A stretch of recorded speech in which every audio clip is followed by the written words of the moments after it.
The wind blew hard across the empty desert. Carrying dust and the smell of metal, Ethan walked alone, his boots sinking into the cracked ground, his eyes scanning the endless wasteland for anything useful. He was a scavenger, one of the last humans left on this dead planet, searching for scrap, food, or maybe a small piece of hope. The sun above was red and angry, burning the land without mercy. Old ship parts lay half buried in sand. Bones of creatures that once ruled the sky were scattered everywhere. The world looked dead, silent, forgotten. As Ethan walked past a broken drone, he heard something strange, a sound that didn't belong in this lifeless place. It was soft, weak, almost like a cry. He stopped, his hand going to the rusty knife on his belt.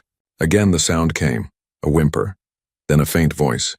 It was coming from under the wreckage of an old hovercraft. Ethan moved closer, his heart beating faster. He pulled away a metal plate and froze. Under it was a small figure, a girl, but not human. Her skin was pale blue, her hair silver white, tangled and dirty, her eyes half open, glowing faintly with light like the stars. She looked young, fragile, starving. "Hey, can you hear me?" Ethan whispered, no answer. Just a weak breath, he looked around, no one. No tracks, only her. Carefully, he lifted her into his arms. She was light as paper, cold as ice, then, as he carried her away from the wreck. Her lips moved, her voice was broken, trembling. "You smell like home," she whispered before her head fell on his chest, unconscious. Ethan froze, her words echoing in his mind. Home? How could she call a human her home? No one had said that word to him in years. He looked at her strange face, the faint glow of her skin. She was clearly not human, yet somehow he didn't feel afraid. Instead, he felt something he hadn't felt in a long time. The need to protect. He carried her across the burning sand until he reached his shelter. A broken transport ship half buried in dunes. Inside it was dark but safe, filled with scraps, old water cans, and a small power cell that barely worked. He laid her on a blanket and searched his bag for food. A small ration pack, some water, not much, but enough to keep her alive. He gently fed her a few drops, watching her throat move slowly as she swallowed. Her breathing became steady, her body warmer. For a moment, Ethan just sat beside her, listening to the quiet hum of the old ship walls. He looked at the girl again, trying to guess her story. Why was she here alone, dying in the desert? Her clothes were torn. Strange marks ran along her arms like silver veins. One mark on her wrist glowed softly. Pulsing with faint light, Ethan frowned. It looked almost like an Earth symbol. But that was impossible. Humans had left this planet decades ago. He shook the thought away and focused on keeping her alive. Hours passed, the red sun sank, and darkness covered the land. Ethan heard distant thunder, but there were no clouds, only machines. He peeked outside through a crack in the metal in the far distance. Small lights were moving across the dunes, hovering drones scanning the area. He felt a chill. Someone was searching. Maybe for her. He turned back, saw her sleeping, her fingers slightly curled as if holding something invisible. Her face looked peaceful now, her blue skin glowing softly under the weak lamp. Ethan whispered quietly, "Who are you, little one?" She didn't answer, but a small tear rolled down her cheek. It glittered like silver under the light. Outside, one of the drones stopped near the wreckage where he had found her. A red beam swept across the sand, pausing, then turning toward the direction of his shelter. Ethan's heart pounded. He quickly turned off the lamp, grabbed his rifle, and waited in the dark. The air inside the broken ship felt heavy. The girl stirred slightly, whispering again in her sleep. "Home." Outside, the sound of engines grew louder. Closer, then silence, only the wind. Ethan took a slow breath, his finger resting on the trigger. He didn't know who those machines belonged to, or why they were after her, but deep inside, he felt it. Something had changed tonight. Something that would pull him into a story far bigger than he could ever imagine. And in the shadows of the desert, unseen eyes were already watching him, waiting for him to make his next move. The night outside was cold and silent, the red desert sleeping under the broken stars. Ethan sat near the girl, listening to her slow breathing, his mind still spinning with questions. Who was she? Why did she call him home? And who were those drones searching for her? He could still see their lights far away, slowly fading behind the dunes. For now it was safe, but he knew the peace wouldn't last long. The girl lay wrapped in an old blanket, her skin glowing faintly like moonlight. Ethan touched her wrist again. The strange symbol there pulsed softly with light. He didn't know what it meant, but he could feel energy under her skin. Something alive, something ancient, he whispered quietly. Who are you, Lyra? Though he didn't yet know her name, he didn't expect an answer, but she stirred, her lips moving, her voice weak. Water. Ethan lifted her gently and helped her drink. She coughed once, then took a slow breath, her eyes opened. Bright, shining like liquid stars. She looked at him, confused, but calm. Where am I? She asked softly, her voice musical but fragile. You're safe, Ethan said. You were trapped under metal. I pulled you out. She blinked, studying his face as if searching for something. Then she smiled faintly. You smell like home. The words hit him again, strange and heavy. He tried to laugh. You must be confused. I'm human, and you, well, you're not. But she shook her head, her voice trembling. Home is not always a place. Sometimes it's a feeling. Her eyes drifted away, sadness deep inside them. Ethan felt something stir in his chest, a feeling he had long forgotten. Warmth, maybe even care. He offered her a bit of dry bread from his ration, and she ate slowly, carefully, like every bite mattered. He watched her, realizing she had probably been starving for days. Her hands trembled as she held the food, and when she finished, she whispered, Thank you. Ethan smiled. You don't have to thank me. Just rest. She looked around the broken metal walls, then whispered, This world, it's dying, he nodded. Been dying for a long time. Like everything else? Outside, a low rumble echoed. Ethan froze. Stepping toward the crack in the ship's hull through the dust, he saw faint blue lights again. Not drones this time. Something larger. He shut off the power cell, plunging the shelter into darkness. Lyra grabbed his arm, fear flashing in her glowing eyes. They found me, she whispered. They always find me. Who? Ethan asked quickly. Who's looking for you? Her voice shook. Hunters. They want the last seed. Ethan didn't understand, but before he could ask more, a bright light filled the desert. A transport ship descended in the distance, kicking up a storm of sand. Ethan's heart raced. If they found the wreck where she had been, they'd come here next. He looked at her breathing fast, her hands glowing faintly blue. You can't go out, she said. They will kill you. Ethan loaded his rifle and gave a short laugh. They'll have to find me first. He covered her with the blanket, told her to stay quiet, and moved toward the broken doorway. Through the crack, he could see figures stepping out of the ship, tall, armored aliens carrying spears that sparked with energy. Their voices carried on the wind, strange words but angry tones. Ethan ducked low, heart pounding. He heard one of them shout, The scent is close. The human has her. Ethan's blood ran cold. They knew about him already. He crawled back to Lyra, whispering, You said they can track scent. She nodded weakly. Yes, but not if I hide it. Her hands began to glow brighter, and a faint blue mist spread in the air. It smelled sweet, like rain, like something pure and alive. Ethan felt his heartbeat slow. The air suddenly calm. Outside, the hunters' voices faded. One shouted, The trail ends here. Another hissed, Impossible. She was here. Their lights swept over the wreck but didn't find the entrance. Lyra's body trembled, her glow fading. It will not last long, she whispered. Ethan held her hand. Then we move before they return. He packed his small bag, food, water, energy cell, and looked at her. Can you walk? She nodded barely, and he lifted her arm over his shoulder. They stepped into the cold night. The wind cutting across the dunes behind them. The hunter's ship roared to life again, lights flashing across the sand. Ethan and Lyra ran toward the rocky hills. Leaving footprints that the wind quickly covered, they didn't speak. Only breathed, only moved, far in the distance. Lightning flashed without thunder, painting the desert blue for one heartbeat. And in that light, Ethan saw shadows, dark shapes moving across the ridge. Following them, he tightened his grip on his weapon. The girl whispered weakly, They will not stop until I am gone. Ethan looked ahead, his eyes cold, determined. Then we won't stop either, he said. As the two figures vanished into the dark hills, the sound of engines echoed behind them. The hunt had begun, and somewhere deep in the dunes, a metallic voice whispered to the others, Bring her back alive. The last seed must not fall into human hands. The cold morning light crept over the desert, painting everything in shades of red and gold. Ethan and Lyra hid inside an old canyon, the walls tall and sharp like knives of stone. They had run all night, stopping only when her legs gave out.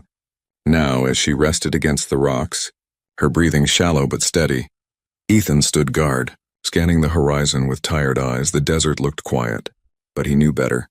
Somewhere out there, the hunters were still searching. Their ships had passed overhead twice during the night, their engines like thunder in the empty sky.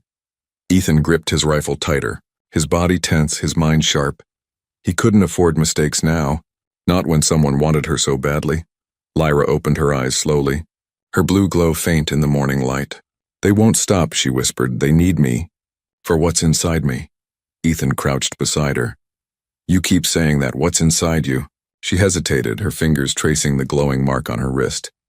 "It's not just a mark," she said softly. "It's a key to something ancient, something powerful, something they want to control." Her words made no sense to Ethan, but he could see fear in her eyes. Real deep fear before he could ask more. A low metallic sound echoed through the canyon. Ethan froze, then motioned for her to stay quiet. The sound came again, clicking metal, footsteps on rock. He crawled to the edge of the canyon wall and peered out. 3 figures moved carefully through the sand below, tall armored aliens with glowing visors and energy rifles. The hunters had found them, Ethan whispered. "Stay behind me." He pulled out a small device, an old motion mine he had rebuilt from scrap. He pressed a button and tossed it behind a rock. Then he waited, his heart pounding in his chest. The first hunter stepped closer, scanning the ground, his voice sharp through his helmet. "Tracks end here?" "She is close." Ethan smiled faintly. "Closer than you think," he muttered. The mine beeped once, then exploded, a burst of light and sand flying in every direction. The blast threw one hunter to the ground. His armor cracking open, the others shouted, firing energy bolts blindly into the smoke. Ethan used the moment to fire twice.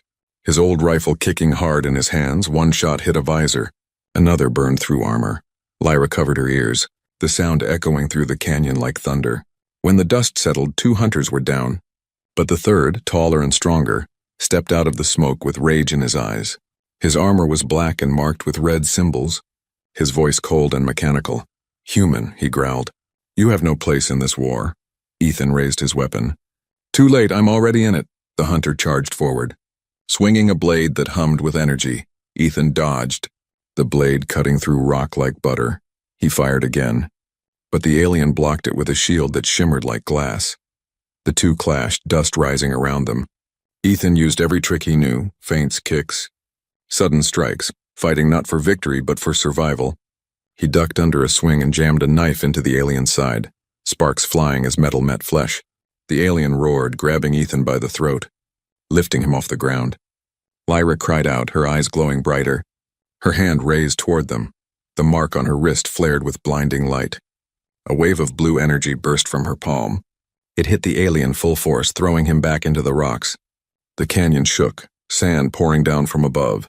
Ethan dropped to his knees, gasping for air, looking at her in shock. Her whole body shimmered with light, her hair floating as if the air itself bowed to her power. Then, just as suddenly, it stopped, and she collapsed to the ground. Ethan crawled to her, catching her before she fell. Her skin was cold again, her glow fading. He whispered, "Lyra, what did you just do?" She opened her eyes weakly, her voice barely a breath. "I protected you, like you protected me." Ethan looked back. The alien leader was gone. Only the crushed armor remained, but deep inside the canyon, a faint red light began to blink, a beacon sending a signal to the sky. Ethan cursed under his breath. "They'll know where we are now." He picked her up again. Ignoring the pain in his shoulder, they had to move fast. As he carried her through the narrow path, she murmured softly, "The mark. It reacted to you," he frowned. "What do you mean?" Her eyes fluttered closed. "It only awakens when a true human is near." Ethan's steps slowed, confusion filling his mind. He looked at the faint symbol on her wrist, and for the first time, he noticed a smaller version of it glowing faintly on his own hand. He hadn't seen it before. Maybe it had been there since he touched her. The thought sent chills down his spine. He looked up at the sky, where a red light was now blinking among the clouds. More hunters were coming. But he also knew now. This girl was not just someone to protect. She was the key to something lost, something human. The desert wind rose again. Carrying the sound of distant engines, Ethan whispered, "We're not done yet." And as he carried her deeper into the canyon, Unseen eyes in orbit watched them through metal lenses. A voice spoke from the ship above. Cold and certain. Target located, prepare the strike. The human must not survive. The canyon grew narrower as Ethan moved forward, his arms tight around Lyra's fragile body. She was still weak, her breathing slow. The glow on her wrist almost gone. His boots crunched on loose stones, the sun rising behind the cliffs, casting long shadows over their path. Every step felt heavier, not just from his wounds, but from the weight of questions pressing in his mind. That glowing symbol on her wrist, now appearing faintly on his hand. It couldn't be a coincidence. He'd seen that mark before, long ago, when he was a boy reading old human data files. It was part of a myth, the Stellar Gate, a lost human project meant to connect galaxies through hidden pathways. But the gate was never found, just stories. So why did she carry the same symbol? And why was it reacting to him? They found shelter inside a cave, cool and silent. The walls covered in crystal veins. Ethan laid her gently on a soft patch of moss, his hand brushing hers. For a moment, the symbols on their skin pulsed together, soft and steady like matching heartbeats. She opened her eyes, tired but clearer now. I didn't mean to hurt you, she whispered. Back there with the energy. It was not me, it was the mark. You saved me, Ethan said quietly. I should be thanking you. She shook her head slowly. It wasn't just saving you, it was waking up. Her fingers touched his wrist where the mark glowed faintly. This is why they want me. This is why they hunt me, she said. They believe I can open the gate. Ethan frowned. Gate? You mean the old human legend? Lyra nodded, her voice like soft wind. My ancestors came from stars. They carried human blood and alien bones. She looked at him, eyes glowing softly. We were the result of a union. Two worlds meeting in the dark, making something new. Ethan's heart skipped. You're saying your people are part human? She gave a weak smile. I am not just alien, Ethan. I am part of your story and you are part of mine. The cave trembled slightly, a low rumble shaking dust from the ceiling. Outside, a bright flash of light lit the sky, made a signal beacon, dropped by the dead hunter's armor. They had little time. Ethan stood and looked deeper into the cave, spotting something unusual, a large stone covered in carvings. He approached it slowly, brushing away dust. There it was again, the symbol bigger this time, glowing faintly in the center of the stone. As he touched it, a spark jumped from the stone to his skin. In his mind, images appeared. Bright cities in the stars, humans shaking hands with glowing beings, a giant ring floating above a green world. He stumbled back, breathing fast, the images still burning behind his eyes. Lyra crawled beside him, her hand touching the same mark. This time the stone reacted stronger, a circle of light forming on the ground around them. They used to come here, Lyra whispered, humans. The first explorers. They built things, left pieces of themselves behind. Ethan was stunned. Why here? Why this dead planet? Because, she said softly, this was where the key was born. He looked at her. You. She nodded slowly. Me. And maybe you too. The cave walls lit up suddenly, ancient writing glowing like stars. Ethan could read some of it. Old Earth text mixed with alien lines. Gate locked. DNA link required. Human trace confirmed. Lyra's eyes widened. The gate is real. And it's waiting. A deep hum began to rise from the stone, the ground shaking gently far above in orbit. A massive ship turned its attention to the signal below. Inside the control chamber, a tall figure stepped forward, his armor marked with black and silver. The key is awake, he growled. And the human is bonded, his second-in-command replied. Shall we strike now? No, the commander said. Let them find the gate. Then we take it. Back in the cave, the glowing ring of light began to sink into the ground, revealing a spiral staircase made of metal and stone. Ethan looked down into the darkness, then back at Lyra. You up for one more walk? He asked. She gave a tired smile. If you carry me. He laughed softly. Always. He lifted her into his arms again and stepped into the light. The air below was cooler, filled with the smell of rain and metal. Symbols along the walls responded to their presence. Pulsing as they passed, each step felt like walking through a dream, a memory of two worlds that had once been one. At the bottom of the stairs, a large round door waited. Untouched by time, in its center, The same glowing symbol pulsed, waiting for them. Ethan reached for it, his hand shaking. Lyra whispered behind him, "We're close." "I can feel it," as his fingers touched the door. The mark on both their hands lit up. The door responded with a deep sound, like a heartbeat awakening after years of sleep. And slowly the gate began to open. The gate opened slowly, its old metal groaning like a giant waking from a long sleep. Bright blue lights flickered along the edges, forming strange symbols in the air. Ethan held Lyra close as they stepped through, the light surrounding them like a blanket of stars.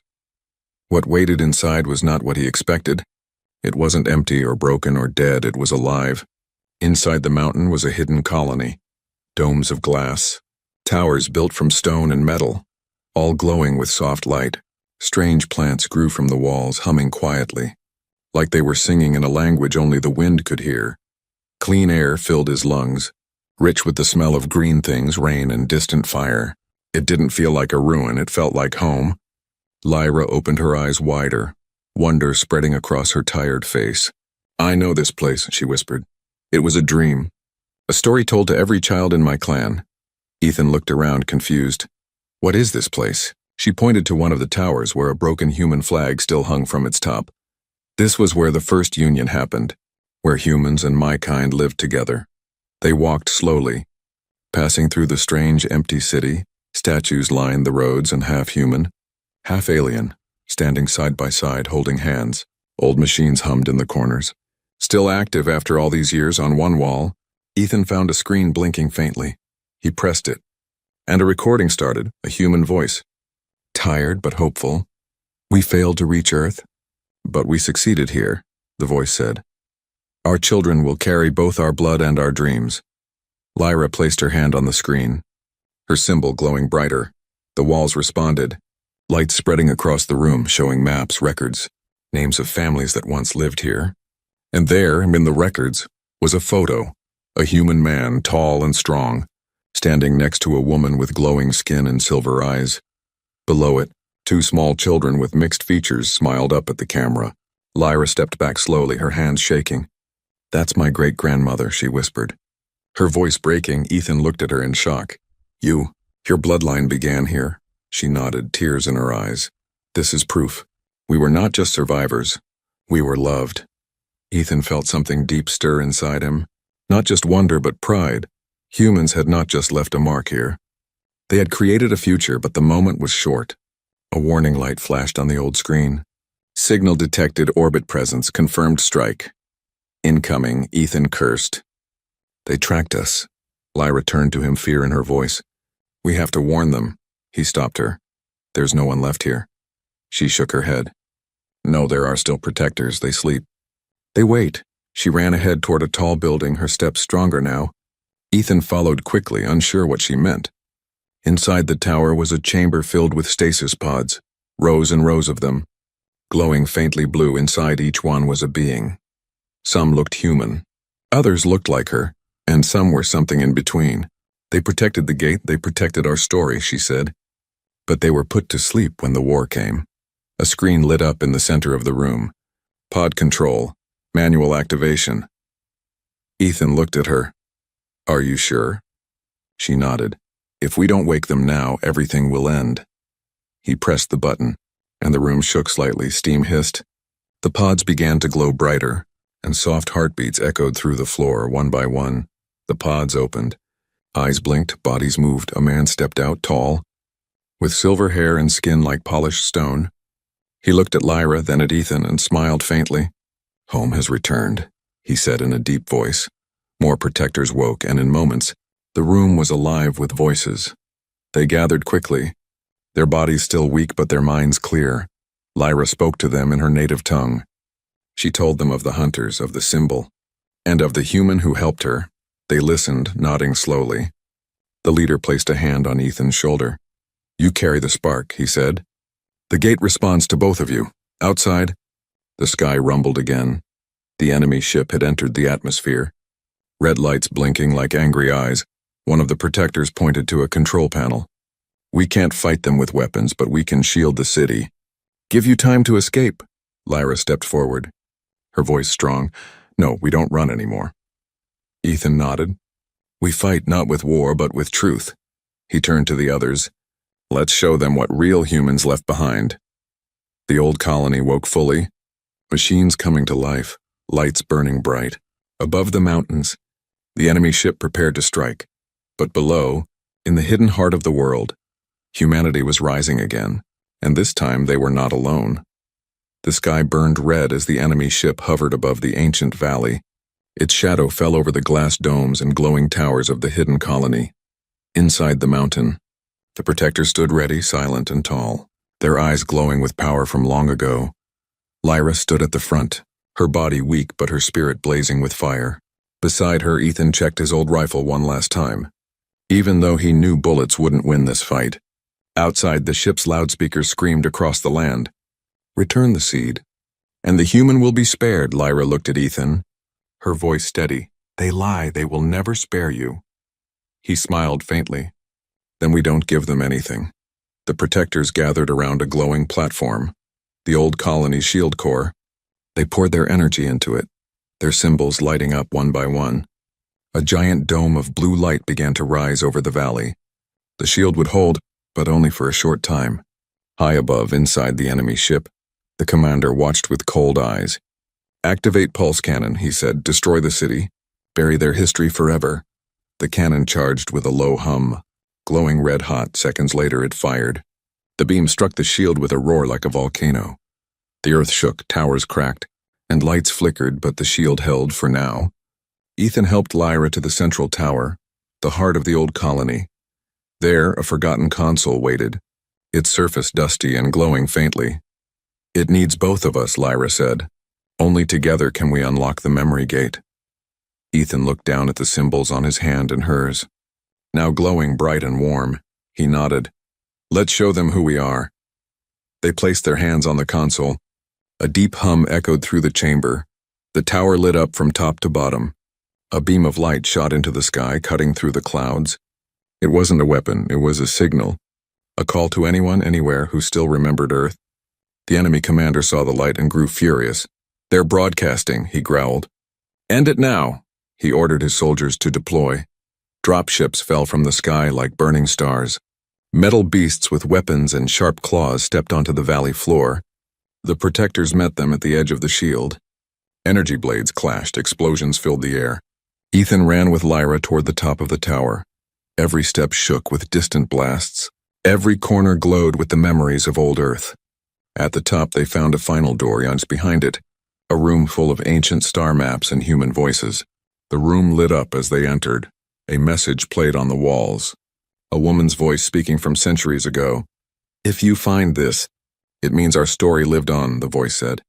We believed in hope. We believed in unity. Lyra reached out and touched the floating map. It responded.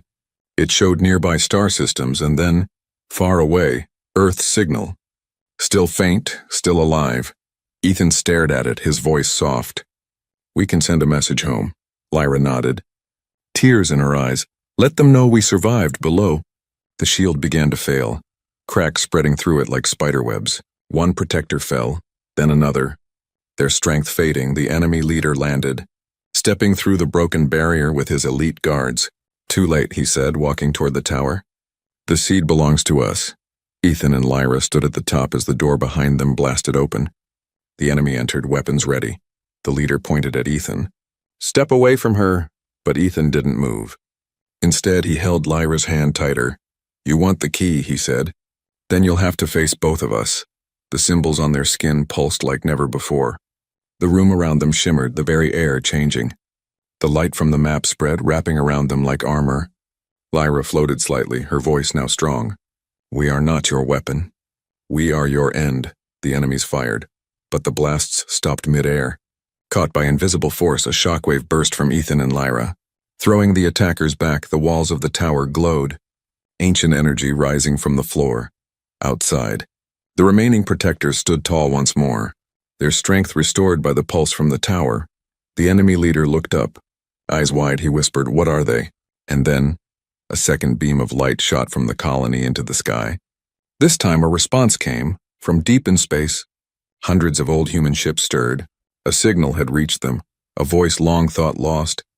They turned, engines lighting up, heading toward the forgotten world that once held their future. Back on the ground, Ethan collapsed beside Lyra. Their energy fading, she smiled, resting her head on his shoulder. "You smell like home," she whispered again, and this time Ethan whispered back, "So do you." The battle was over. Smoke rose from the valley floor, mixing with the red morning sky. The enemy ship, broken and silent, lay half buried in the sand, its lights flickered, then died. The hunters were gone, their leader defeated. Their mission failed. The protectors stood tall around the colony, their armor cracked but their spirits strong. They had held the line, and because of that, something ancient had returned. Hope inside the central tower, Ethan lay on the floor. Breathing hard, his shirt was torn. His body bruised, but he was alive. Lyra rested beside him, her silver hair glowing faintly in the soft blue light. Her eyes were closed, but a peaceful smile touched her lips. For a moment there was only silence, no alarms, no blasts, no fear. Just the quiet hum of a world waking up. Then a voice echoed in the tower. "Signal received," it said. Fleet responding. Ethan sat up slowly, confused. "Fleet?" he whispered. A nearby screen flickered on, showing a view from orbit, and then he saw them. Dozens of ships, old but proud, moving through space like silver birds returning to a lost nest. Human ships, marked with the Earth flag and the crest of the Stellar Gate program. They were coming home. Lyra opened her eyes, tears already shining in them. "They heard us," she whispered. "They finally heard us," Ethan nodded, stunned. "I thought Earth forgot about this place." She took his hand, holding it tight. They didn't forget, they were just waiting for someone brave enough to remind them. Outside, the protectors watched the sky. Some dropped to their knees, others lifted their arms. They knew what those ships meant. Reunion, forgiveness, a new beginning. The lead ship hovered above the colony, its voice booming through a calm channel. "This is Commander Hale of Earth Colony Fleet 9. We received your signal. Identify yourselves." Ethan stepped forward, speaking into the ancient transmitter. "This is Ethan, human survivor, and Lyra, child of the Union." There was a pause. Then the voice returned, softer, full of wonder. "Welcome home." Dropships descended gently from the sky, not with weapons, but with open hands. Scientists, doctors, peacekeepers, real humans, stepping onto the soil of a world they had lost. They looked around in awe, seeing statues of their ancestors, hearing ancient Earth songs played by machines older than memory. And when they saw Lyra, they stopped. She looked so different.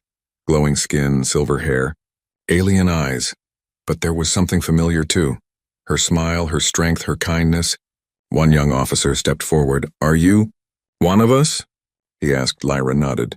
"Part of both," she said. "And I'm not the last." Behind her, protectors stepped forward, and from deep inside the valley, other hidden families emerged. Quiet survivors. Children born of two worlds for the first time. They walked freely without fear. Ethan watched it all, his heart full. He had lived so long thinking he was alone. Now he saw it, a new family, a new purpose. Lyra turned to him, her eyes warm. "You brought me back," she said. "You gave me food, shelter, hope, even when you didn't know who I was." He smiled, wiping dirt from his face. "You called me home before I even said a word." She laughed softly, then stepped close. She touched his chest, her fingers glowing faintly. "When I was dying," she whispered, "your scent reminded me of safety, of kindness. That's why I said it." Ethan leaned forward. "Said what?" Lyra smiled again, eyes shining. "You smell like home." The words hung in the air, full of emotion. Not strange anymore, not confusing. Now they meant everything. They meant family, history, and future.